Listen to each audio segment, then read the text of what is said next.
Shalom, salam sehat, salam sejahtera bagi kita semua yang Tuhan kasihi dimanapun kita berada. Kita akan mendengarkan sabda Tuhan pada saat ini, namun kita terlebih dahulu bersatu dalam doa.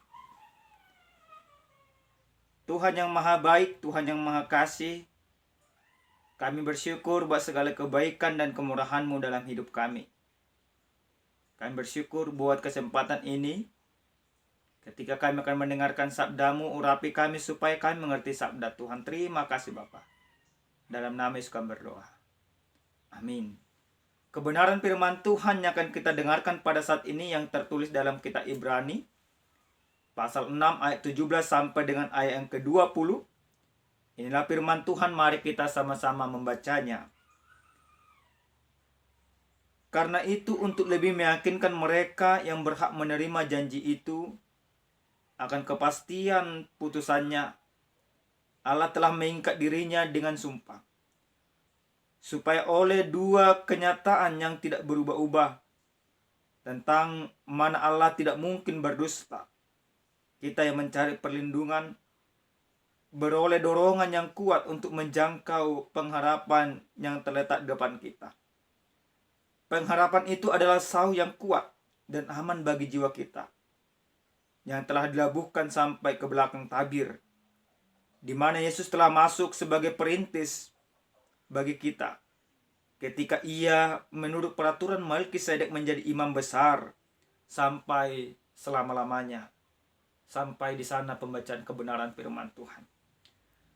Bapak Ibu yang terkasih dalam Kristus Yesus, menurut penelitian, orang yang bunuh diri itu disebabkan karena hilangnya pengharapan di dalam kehidupannya. Maka dapat disimpulkan, siapapun orangnya ketika dia tidak punya pengharapan di dalam kehidupannya, maka pasti dia bunuh diri. Namun Bapak Ibu yang Tuhan kasihi, sering sekali fakta-fakta kehidupan menunjukkan kalau manusia ini ingin serba cepat. Cepat kaya, cepat naik jabatan, bahkan yang paling miris, manusia ingin ketika dia berdoa pada saat amin, dia menginginkan doanya langsung terlaksana seketika itu saja. Apa yang terjadi ketika Bapak Ibu semuanya berdoa namun tidak langsung terjadi? Ada keputusasaan, bahkan ada hilangnya pengharapan. Kebenaran firman Tuhan yang sampai kepada kita pada saat ini, dalam perikop kita ini, bagaimana penulis Ibrani memberikan sebuah nasihat kepada setiap orang yang beriman, supaya senantiasa ketika dia beriman, dia mempunyai pengharapan dan menunjukkan pengharapan itu, menantikan pengharapan itu dengan sebuah iman yang penuh dengan kesabaran.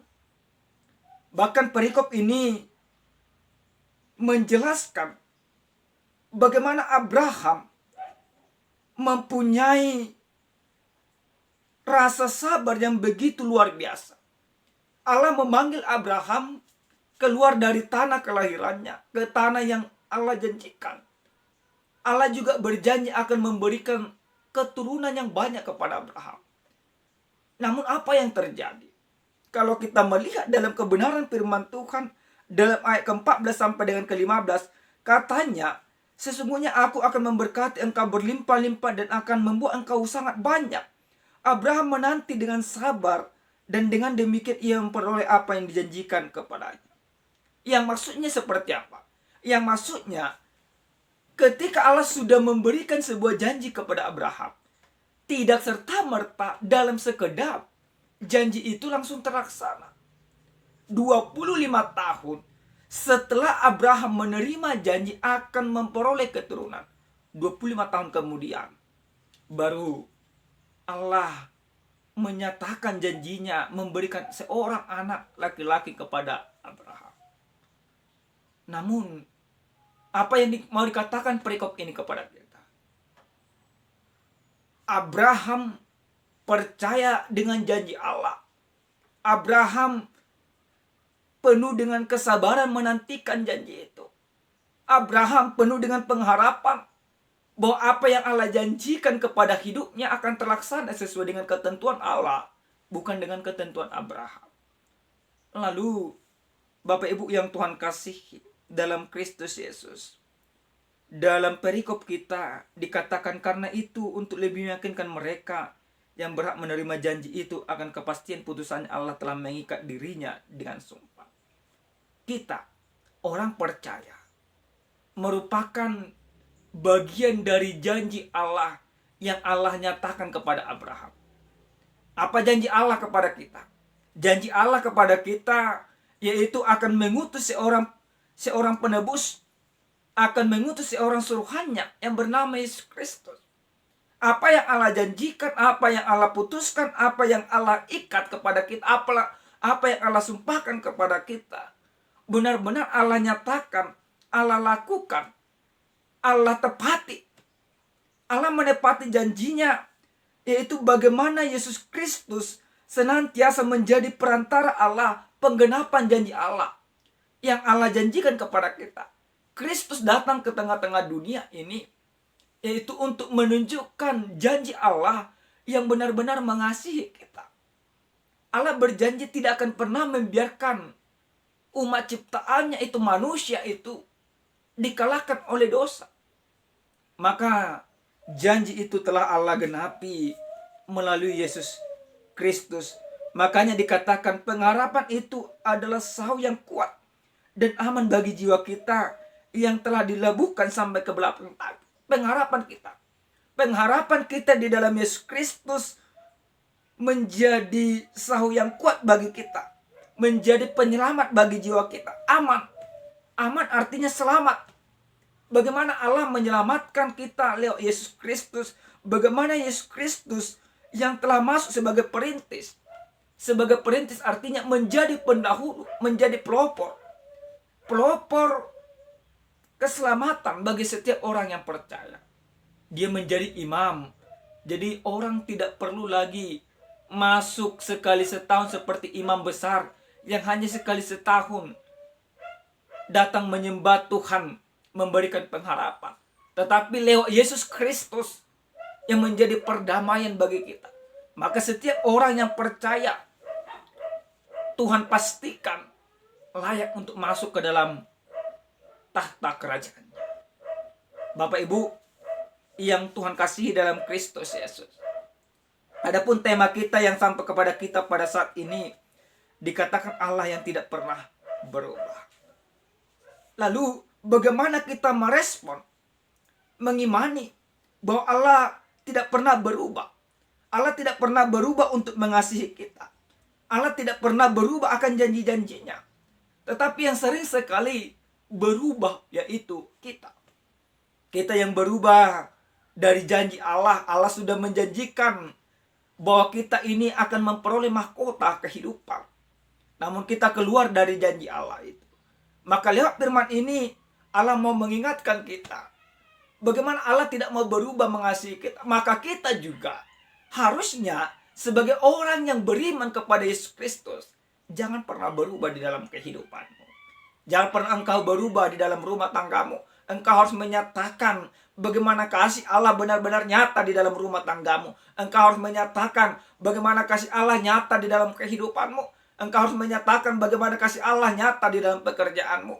Engkau harus percaya dengan semuanya itu. Allah tidak pernah berubah untuk mengasihimu. Maka kita juga diajak untuk tidak pernah berubah untuk mengasihi Allah di dalam kehidupan kita. Itu yang pertama. Yang kedua, Bapak Ibu yang Tuhan kasihi, apa yang mau Tuhan katakan kepada kita pada saat ini? Percayalah akan janji Allah. Bapak Ibu, kita sering sekali mengucapkan janji kepada sesama, mengucapkan janji kepada rekan kerja, mengucapkan janji kepada anak-anak dan lain sebagainya. Tetapi sebagai manusia, kita sering sekali lalai akan janji itu, mengingkari janji itu. Namun lewat firman ini ada satu-satunya janji yang tidak pernah berubah di dalam kehidupan kita, itu janji Allah. Maka kita harus percaya akan janji Allah. Allah menjanjikan, Yesus menjanjikan, ketika dia terangkat ke sorga, apa yang dia janjikan kepada kita? Aku akan mempersiapkan tempat bagimu di rumah Bapa. Itu janji yang Yesus sampaikan. Maka apa janji yang Yesus sampaikan kepada kita? Ketika Yesus mengatakan bahwa dia mempersiapkan tempat bagi kita di dalam kerajaannya. Kita harus percaya dengan semuanya itu. Kita beriman dengan semuanya itu. Kita tidak perlu meragukan akan janji itu. Maka firman ini mau mengajak kita, percayalah engkau kepada janji Allah yang telah Allah nyatakan ke dalam kehidupan. Allah berjanji ketika kita setia untuk beriman kepadanya, maka kita akan menerima mahkota kehidupan yang kekal. Percaya dengan semuanya ini Bapak Ibu yang Tuhan kasih. Yang ketiga, Bapak Ibu yang Tuhan kasih, bagaimana kita merespon kebenaran firman Tuhan ini? Kita mau diajak menjadi orang yang beriman harus selalu menepati janjinya. Ketika kita percaya kepada Yesus Kristus yang kita imani, dia menjadi teladan bagi kehidupan kita. Dia menepati janjinya. Maka kita juga harus demikian. Kita diajak selaku orang yang percaya kepada Yesus Kristus, yang menjadikan dia menjadi sumber kehidupan kita, menjadi pedoman kehidupan kita. Maka kita harus meneladani dia. Maka ketika kita sudah meneladani dia, apapun yang dia lakukan harus kita lakukan. Dia setia dengan janjinya, maka kita juga harus setia dengan janji kita. Jangan ada janji busuk. Jangan ada janji-janji yang manis. Jangan ada janji-janji yang hanya menina-bobokkan. Selaku orang yang beriman, yang percaya kepada Yesus Kristus, maka kita harus benar-benar percaya dan menjadikan diri kita menjadi orang yang pantas dipercayai ketika kita sudah mengucapkan janji. Ketika engkau mengucapkan janji kepada pasanganmu, kepada istrimu, kepada suamimu, engkau mengatakan di depan Allah melalui pemberkatan, engkau berjanji akan setia menyayangi dia seumur hidupmu. Maka engkau harus melakukan semuanya itu. Sebagai apa? Sebagai bukti bahwa Allah, Yesus Kristus benar-benar nyata di dalam kehidupanmu. Yang terakhir sekali Bapak Ibu yang Tuhan kasih, sebagai kesimpulan daripada khotbah ini, saya membuat sebuah ilustrasi. Ada seorang pemuda yang berpacaran dengan seorang gadis. Pemuda ini penuh dengan kemiskinan. Tapi pemuda ini katakan, aku akan pergi merantau, mencari pekerjaan. Dan ketika pekerjaan saya sudah bagus, saya akan menikahimu. Perempuan tersebut percaya dengan janji itu. Dia setia menantikan pujian hatinya. Namun apa yang terjadi kepada pemuda itu? Pemuda itu mendapatkan pekerjaan. Dan pemuda itu bertemu dengan gadis di kota yang kaya, yang mempunyai kedudukan yang bagus, dan mempunyai harta yang banyak. Pemuda ini lupa akan janjinya. Dia menjadi orang hebat. Dia katakan orang hebat akan menikah dengan orang hebat. Dia melupakan janjinya kepada gadis itu. Dia pulang kampung, ingin menikah dengan gadis yang baru.